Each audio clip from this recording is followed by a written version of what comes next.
कामचोर देवरानी।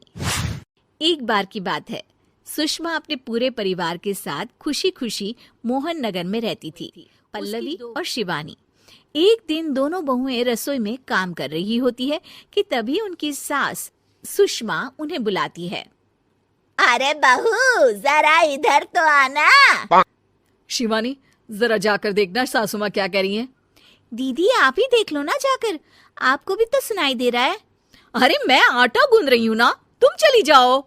हाँ तो मैं भी तो सब्जी काट रही हूँ ना दीदी। अरे बहू जल्दी आओ। ओह, ये तो जाएगी नहीं, मैं ही जाकर देखती हूँ कि क्या करना है। पल्लवी सुषमा के कमरे में जाती है। जी मम्मी जी, क्या हुआ?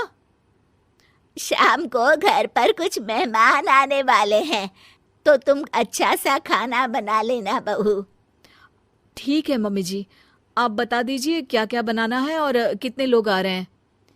सुनील की मौसी जी और उनका पूरा परिवार आ रहा है। कुल मिलाकर 3 लोग और हमें मिलाकर हुए 9 लोग। तो अभी से ही तैयारी करना शुरू कर दो।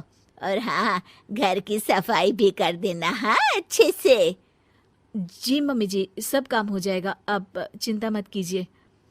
पल्लवी शिवानी को घर में मेहमान आने वाले हैं इसके बारे में बताती है।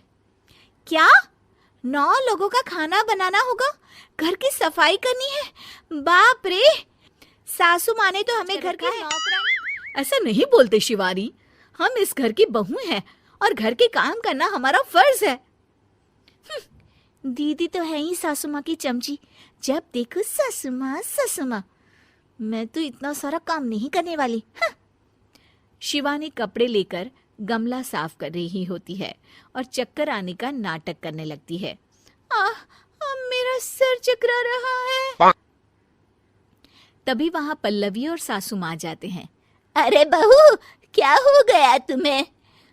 मम्मी जी, बहुत तेज सर में दर्द हो रहा है।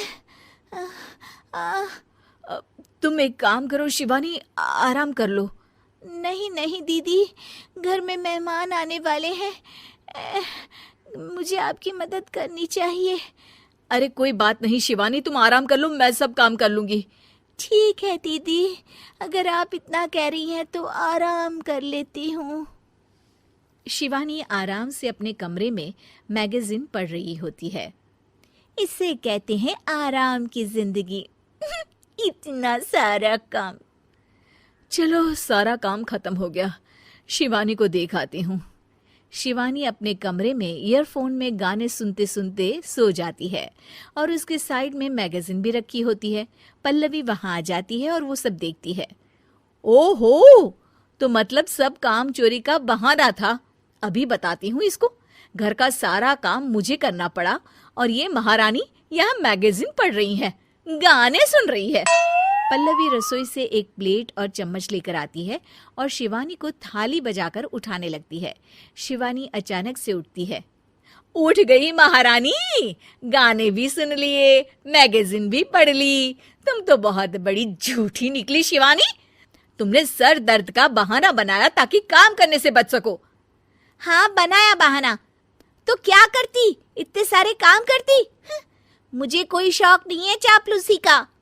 क्या चापलूसी? तुम्हें लगता है कि मैं सारे काम चापलूसी के लिए कर रही हूँ? और नहीं तो क्या। तभी वहां सासू माँ आ जाती हैं। अरे बहू, वो लोग बस आने ही वाले हैं, तुम तैयारियां कर लो। जी सासू माँ, तुझे तो मैं बाद में देखती हूँ। सब खाना खाने बैठते हैं और खाना शुरू करते हैं। तभी सुनील की मौसी बोलती है।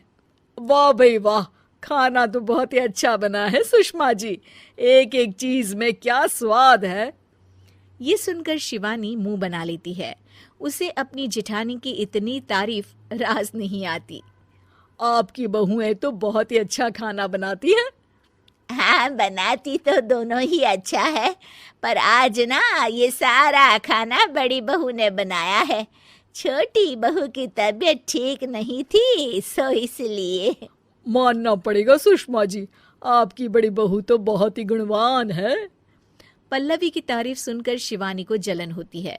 पल्लवी ये सुनकर खुश हो जाती है और शिवानी की तरफ देखकर उसे चिढ़ाती है। कुछ देर बाद मेहमानों के जाने का वक्त हो जाता है। मौसी जी सबके लिए उपहार लाई होती है, वो सबको शगुन के पैसे देती हैं और अंत में पल्लवी के पास आती है। तुम्हारे लिए शगुन का लिफाफा तो है ही, पर बहू तुम्हें एक और उपहार भी मिलेगा इतना अच्छा खाना बनाने के लिए। मौसी अपने सोने के कंगन निकालकर पल्लवी को पहना देती है। ये लो, ये मेरे मनपसंद कंगन है, अब से ये तुम्हारे हुए। धन्यवाद मौसी जी। ये देखकर शिवानी तो पूरी तरह से जल जाती है और गुस्से से रसोई में चली जाती है। तभी वहां पल्लवी आ जाती है और उसे अपने कंगन दिखाने लगती है। देवरानी जी, अब आपका सर दर्द ठीक तो है ना? मुझे लगता है कि अब शुरू हो सर गया होगा आपका।